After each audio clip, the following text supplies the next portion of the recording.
تھوڑا تھوڑا سا آگے آگے تشریف لے آئیے. جو نمازی حضرات نماز سے فارغ ہو چکے ہیں برائے کرم تھوڑا تھوڑا سا آگے آگے تشریف لے آئیے. زیادہ وقت نہیں، بہت مختصر سے وقت میں انشاءاللہ تعالیٰ 5 منٹ میں درس فقہ ہوگا اور مسائل سیکھنے کا موقع ملے گا. تو جو نمازی حضرات نماز سے فارغ ہو چکے ہیں برائے کرم تھوڑا تھوڑا سا آگے آگے تشریف لے آئیے.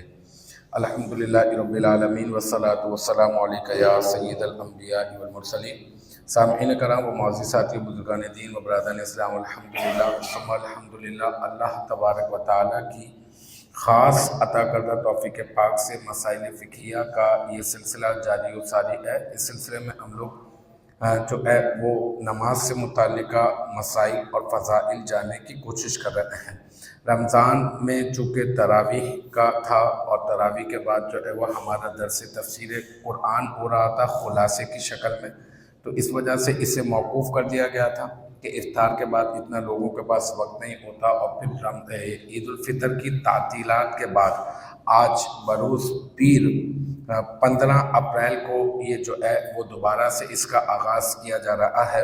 اور ہمارا جو آخری مرتبہ جو موضوع ہم نے چھوڑا تھا وہ تھا صف اول کی فضیلت، یعنی پہلی صف میں نماز پڑھنے کی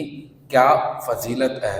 رسالت مآب صلی اللہ علیہ وآلہ وسلم نے ارشاد فرمایا کہ اگر لوگوں کو یہ معلوم چل جائے کہ پہلی صف میں نماز پڑھنے کا کتنا ثواب ہے، اگر معلوم چل جائے لوگوں کو کہ کس قدر پہلی صف میں نماز پڑھنے کا ثواب ہے، تو لوگ اس ثواب کو حاصل کرنے کے لیے اتنا ہجوم در ہجوم جمع ہو جائیں کہ آپس میں پھر قرعہ اندازی ہو، یعنی پرچیاں ڈالی جائیں اور پرچیاں ڈالنے پر جس کا نام آئے گا وہی جو ہے وہ پہلی صف میں کھڑے ہونے کا مستحق وہی ٹھہرے گا. مطلب اتنا. اور جب صحابہ کرام نے ان فضیلتوں کو سنا تو یہ روایات سے ثابت ہے کہ کئی ایسے صحابی تھے کہ جن کا گھر دور تھا اور وہ جب پہنچتے تھے تو ذرا تاخیر ہو جاتی تھی، تو انہوں نے کئی ایسے تھے کہ جنہوں نے گھر جو ہے وہ قریب جو ہے وہ خرید لیا. تو پہلی صف کی ویسے بھی برکتیں بھی بہت ہیں، آپ کے اندر جو ہے نا وہ پنچویلٹی جو ہے نا وہ بہت زیادہ جو ہے وہ آ جاتی ہے کہ یار مجھے پہلی صف کے اندر جا کے بیٹھنا ہے. ایک جو ہے نا وہ آپ جستجو آپ کے اندر پیدا ہو جاتی ہے، تو آپ جو ہے وہ شوق مزید جو ہے وہ آپ کے اندر پیدا ہو جاتا ہے، تو پھر آپ نماز کی طرف زیادہ جو ہے وہ رجوع کرنے والے ہو جاتے ہیں. تو المختصر یہ کہ آج جو ہے وہ صف اول سے غفلت برتنے کے نقصانات،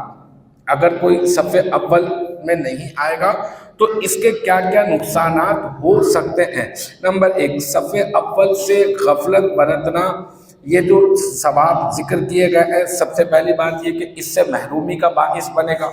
نمبر 2 یہ کہ پہلی صف سے غفلت برتنے والا وہ نیکیوں کا حریص نہیں ہے، یعنی نیکیوں کا لالچی. ایسے ہم لوگ پیسے کے لالچ رکھتے ہیں، مال و دولت کا لالچ رکھتے ہیں، گھر کا لالچ رکھتے ہیں اور کھانے کا لالچ ہم لوگ رکھتے ہیں. لیکن یہ کہ اب ہم جو ہے وہ اگر اس طرح سے نیکیوں کی جو ہے وہ لالچ اپنے دل کے اندر لے کے آنا شروع کر دیں، یار میں اچھا قرآن پڑھوں گا، میں اتنا قرآن پڑھوں گا، میں اتنی تسبیحات پڑھوں گا، میں اتنی نمازیں پڑھوں گا، میں اتنے جو ہے نا وہ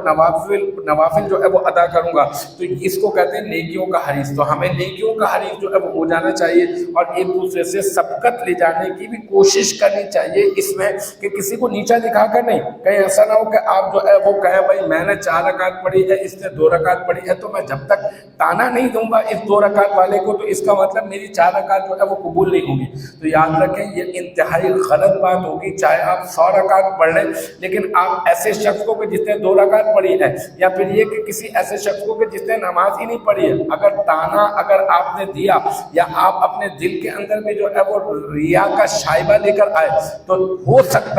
سکتا ہے کہ جس شخص کو آپ برا بھلا کہہ رہے ہیں اللہ تعالیٰ اسے تو اپنی رحمت اور فضل سے ثواب عطا فرما دے. نماز نہ پڑھتے ہوئے بھی اللہ تعالیٰ اسے ثواب عطا فرما دے، لیکن آپ نے جو 100 رکعت نفل ادا کیے ہو سکتا ہے کہ یہ رائگاں چلے جائیں. تو یاد رکھیں یہ تکبر، غرور اللہ تبارک و تعالیٰ کو بالکل بھی پسند نہیں ہے. اسے پسند ہے عاجزی، تواضع، انکساری. آپ عبادت کریں، سجدہ ریزی کریں، پوری رات چاہے عبادت کریں، لیکن جب آپ پروردگار کی بارگاہ میں دعا کرنے لگے تو کہیں یہ ہماری تعالیٰ کچھ بھی کر نہیں سکا، تیری شان میں عبادت کا موقع حاصل کر ہی نہیں سکا، یا اللہ مجھے اور توفیق مرحمت فرما اور توفیق مرحمت فرما. تو یہ آپ کا جذبہ ہونا چاہیے. یہاں تک کہ آپ کی ذرہ برابر بھی جو ہے نا وہ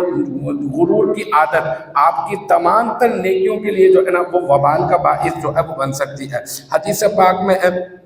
ہمیشہ صف اول سے لوگ پیچھے ہوتے رہیں گے یہاں تک کہ اللہ پاک انہیں اپنی رحمت سے دور کر کے جہنم میں ڈال دے گا. یہ حدیث پاک ہے. اچھا مشہور مفسر قرآن مفتی احمد یار خان نعیمی رحمۃ اللہ علیہ نے اس حدیث پاک کی شرح میں ارشاد فرمایا یعنی جو لوگ سستی کی وجہ سے صف اول میں آنے سے تأمل یعنی ٹال مٹول سے کام لیتے ہیں نا, ٹال مٹول, یار ٹھیک ہے بس پیچھے پڑھنے کے ضروری تھوڑی نا ہے کہ آگے جا کر یہ پڑھیں. اگر ایسا جذبہ اگر رکھیں گے تو یہ صف اول میں جگہ ہوتے ہوئے بھی, یا پھر دوسری صورت یہ ہے کہ صف اول میں جگہ ہوتے ہوئے بھی اگر پیچھے کھڑے ہو جائیں گے تو وہ دین کے سارے کاموں میں سست ہو جائیں گے, سارے کاموں میں سست ہو جائیں گے. ہم صرف نماز پڑھنا ہمارے لیے بھاری ہے, ورنہ صحابہ کرام کی ذمہ داری ہوا کرتی تھی کہ وہ نماز تو پڑھا کرتے تھے اور اس کے ساتھ ساتھ جذبہ جہاد بھی ان کے اندر جو ہے وہ موجود تھا کہ اور بھی دیگر کام کرنے ہیں اور نماز بھی جو ہے وہ ادا کرنی ہے. تو اگر ہم لوگ نماز کے اندر اگر اتنا پیچھے بھاگیں گے جس کے اندر ہمارا ہی فائدہ ہے اور اتنی محنت کا کام تو ہے نہیں, اور اگر ہمیں جہاد کی دعوت دی جائے تو پھر ہمارا کیا حال ہونے والا ہے, یہ ہمیں سوچنا چاہیے. تو المختصر یہ کہ برائیوں پر دلیر ہو جائے گا وہ شخص جو صف اول میں جو آنے کی عادت نہیں ڈالے گا, اور سست ہو جائے گا کیونکہ اس وجہ سے جو ہے وہ برائیوں پر دلیر ہو جائے گا. تو ہمیں کوشش یہ کرنی ہے کہ ہم لوگ جو ہے وہ نماز تو پڑھ ہی رہے ہیں, اب اس میں اگلا قدم اور مزید اٹھائیں اور پہلی صف میں جو ہے وہ نماز پڑھنے کی عادت ڈالنے کی کوشش کریں. اللہ تبارک و تعالی ہم سب کا حامی و ناصر ہو, اور انشاءاللہ تبارک و تعالی مزید مسائل